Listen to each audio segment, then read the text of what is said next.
Good morning, Tucson. Welcome to Mineral City TV. I'm your host, Raymond Hall. I'm never joking. It's opening day here at Mineral City. Dealers are open and the halls are packed. We're going to start today in Building D. We're going to meet another fantastic dealer here, Spirifer Minerals, in room D28. Spirifer is based out of Poland, and they travel the world finding new acquisitions every year, and he's going to show us around the room and show us what he's brought new this year. Come on inside. Hello, Tomek. Hello, what a surprise. What a surprise. And for those that don't know, this is the man behind Mineral City TV. This was all his idea and his doing. So it's a pleasure to actually have him on the show. Tell us a little bit about Spirifer.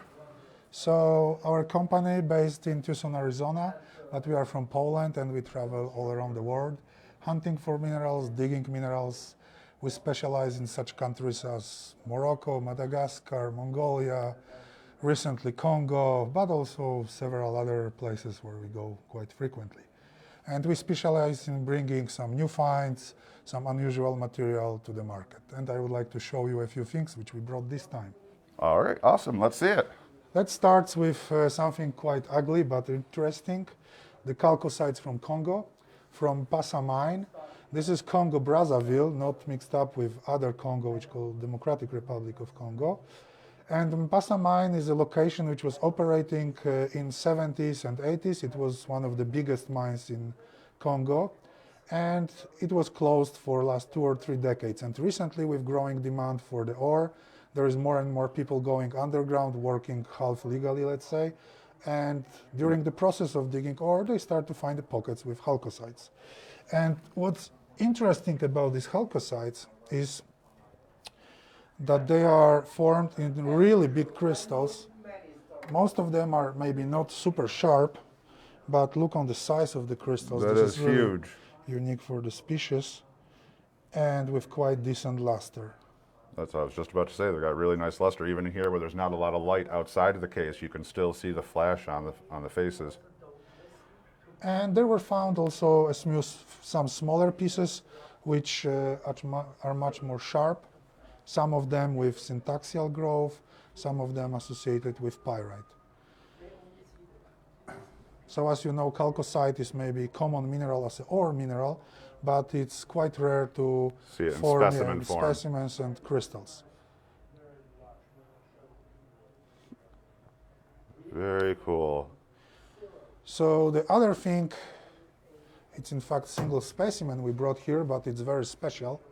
This is the aragonite, known as phospheri, which was collected as recently as last year in Laurion mines in Greece, which are very famous for secondary zinc, copper minerals.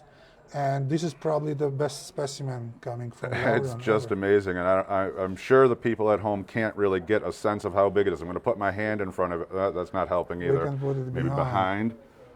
It is huge. I mean, it's got, what's that? 40 centimeters? Yeah.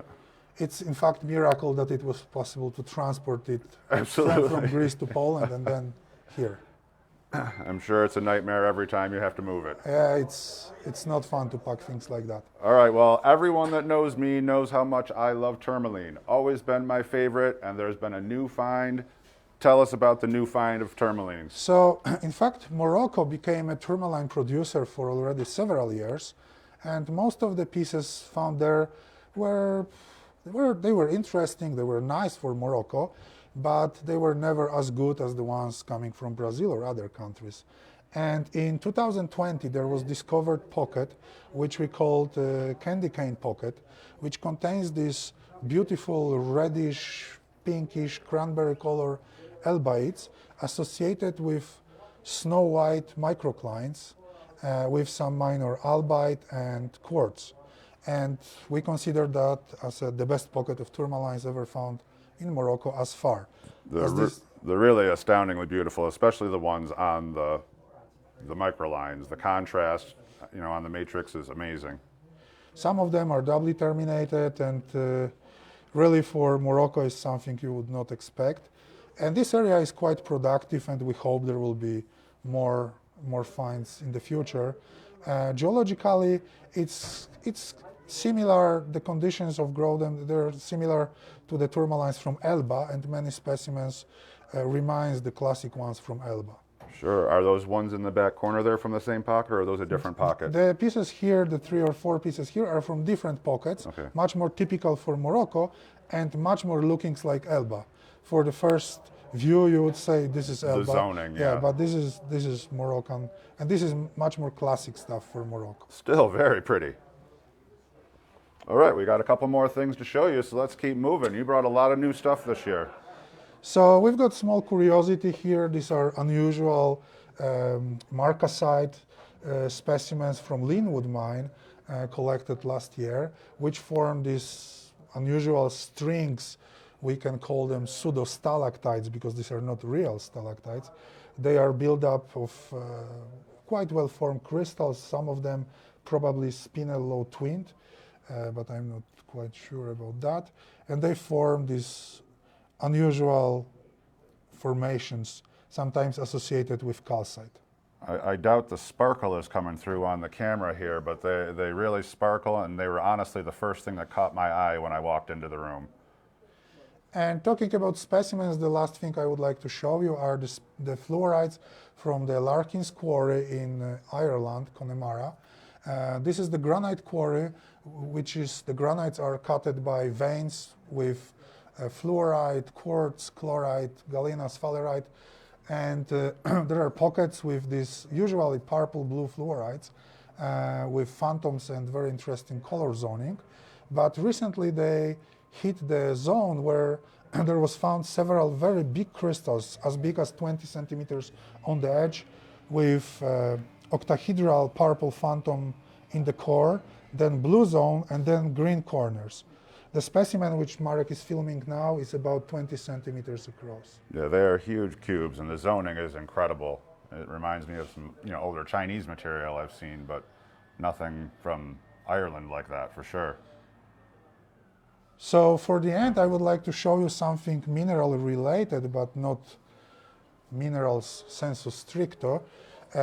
My friend, the geologist from Poland, mineralogist Justyna Domańska-Siuda, she's a professor at Warsaw University Geology Department. She's also an artist, and she started to produce the pottery, handmade pottery with minerals. And this pottery is branded by Mineral Museum, you can see here, and the profit from sale of this pottery is going to help to construct the museum which we do in Poland. They are really cool. I'm sure a lot of work goes into them.